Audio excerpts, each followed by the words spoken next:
बच्चों, आज की इस वीडियो में हम आपसे साझा करेंगे उद्धव प्रसंग, जिसके रचयिता जो है जगन्नाथ दास रत्नाकर जी हैं। इसमें भी गोपी और उद्धव का वर्णन है।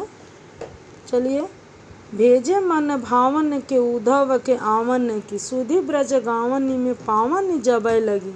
कहे रत्नाकर गुआलिनी की, झौरी झौरी दौरी दौरी नंद पौरी आवन तबै लगी। उझकी पद कंजनी के पंजनी पे, पेखी पेखी पाती छाती छोहानी छबै लगी। हमको लिखियो है कहाँ, हमको लिखियो है कहाँ, हमको लिखियो है कहाँ, कहन सबै लगी। कह रहे हैं कि भेजे मन भावन के उद्धव के आवन की। मन भावन मतलब भगवान श्री कृष्ण जी।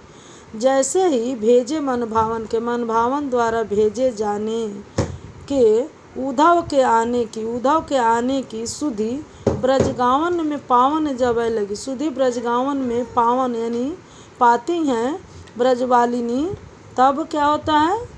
कहे रत्नाकर, रत्नाकर जी कहते हैं कि गुआलिनी की झौरी झौरी दौरी दौरी नंद पौरी आवन तबै लगी। ग्वाल बालाओं की झौरी झौरी यानी झुंड के झुंड, दौरी दौरी यानी दौड़ दौड़ कर, नंद के पौरी नंद के आंगन तब आने लगती हैं। जैसे ही मन भावन यानी भगवान कृष्ण के द्वारा उद्धव के आने की सुधि ब्रजगावन में पाने लगती हैं ब्रजवासियाँ, तो क्या करती हैं। ग्वाल बालाओं का झुंड जो है दौड़ दौड़ के नंद के आंगन आने लगती हैं। उझकी पद कंजनी के पंजनी पे, पेखी पेखी पाती छाती छोहानी छबै लगी। और इस प्रकार उझक कर पैर को पंजे के बल रख कर जो है उझक कर क्या करती हैं, देखने लगती हैं। किसको, उद्धव जी को। और पेखी पेखी पाती छाती छोहानी सबै लगी। और जो नहीं देख पाती हैं तो वह जो है पश्चाताप करने लगती हैं। जो है पाती छाती छोहानी सबै लगी यानी सोचती हैं कि अब जो है हम नहीं देख पाए, हम नहीं देख पाए। हमको लिखियो है कहाँ, हमको लिखियो है कहाँ, हमको लिखियो है कहाँ, कहन सबै लगी। कहती हैं कि हमको कहाँ लिखा है भाई, हमको कहाँ लिखा है, हमको कहाँ लिखा है, सब कहने लगी। देखते होंगे कि गांव में कोई मदारी आता है तो क्या होता है, भीड़ लग जाती है, तो जो आगे के लोग होते हैं वो तो देख लेते हैं, जो पीछे के लोग होते हैं वो पंजों के बल जो है खड़े होकर उझक कर देखते हैं। जो नहीं देख पाते हैं वो पछताते ही रह जाते हैं। तो उसी का वर्णन है। उझकी पद कंजनी के पंजन के यानी पाँव को पंजों के बल रखकर, पेखी पेखी मतलब प्रायश्चित करें, पछता रही हैं। पाती छाती, छाती पर हाथ रख के पछता रही हैं। छबै लगी, सोच रही हैं कि हमको कहाँ लिखा है, हमको कहाँ लिखा है, हमको कहाँ लिखा है, कहन सबै लगी। एक बार और सुन लीजिए। भेजे मन भावन के उद्धव के आवन की। जैसे ही मन भावन द्वारा भेजे गए उद्धव के आने की, सुधि ब्रजगावनी में पावन जबै लगी।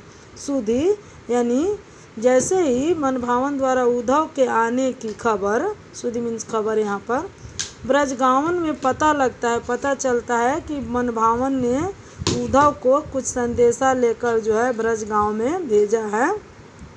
तो रत्नाकर दास जी कहते हैं कि उस समय जैसे ही पता चलता है, गुआलिनी की झौरी झौरी ग्वाल बालाओं के झुंड दौरी दौरी नंद पौरी आवन तबै लगी। दौड़ दौड़ कर नंद के पौरी नंद के आंगन आने लगी। उझकी पद कंजनी के पंजनी पे, और उझक कर पाँव को पंजे के बल रख कर जो है और एक दूसरे के ऊपर उझक कर जो है देखने लगती हैं। पेखी पेखी पाती छाती छोहन सबै लगी। सब अपने अपने में प्रयास करती हैं कि हमको दिख जाए, हमको दिख जाए। हमको लिखियो है कहाँ, हमको लिखियो है कहाँ, हमको लिखियो है कहाँ, हमको लिखियो है कहाँ, कहन सबै लगी। इस प्रकार सभी कहने लगती हैं कि हमको कहाँ लिखा है, हमको कहाँ लिखा है, हमको कहाँ लिखा है। इस प्रकार सब जो है, जो नहीं देख पाती हैं, सब कहने लगती हैं हमको कहाँ लिखा है, हमको कहाँ लिखा है। ऐसे कहकर सब पछताने लगती हैं। प्यारे बच्चों, आशा करती हूँ कि यह व्याख्या आपको अच्छे तरीके से समझ में आ गया होगा। और अगर समझ में आ गया होगा तो हमें ज़रूर बताइएगा। और अच्छे से मन लगाकर, ध्यान लगाकर जो है कोर्स पूरा करिए, पढ़ाई करिए। ठीक है बच्चों, क्योंकि अब एग्ज़ाम नज़दीक आने वाला है और अभी तक जो है विद्यालय खुलने के कोई आसार नहीं दिख रहे हैं। इसलिए आप लोग बहुत ही ध्यान से पढ़ाई करिएगा। जो न समझ में आए हमें जो है लिख कर पूछ लीजिएगा कि ये चीज़ हमें समझ में नहीं आ रहा है। धन्यवाद बच्चों।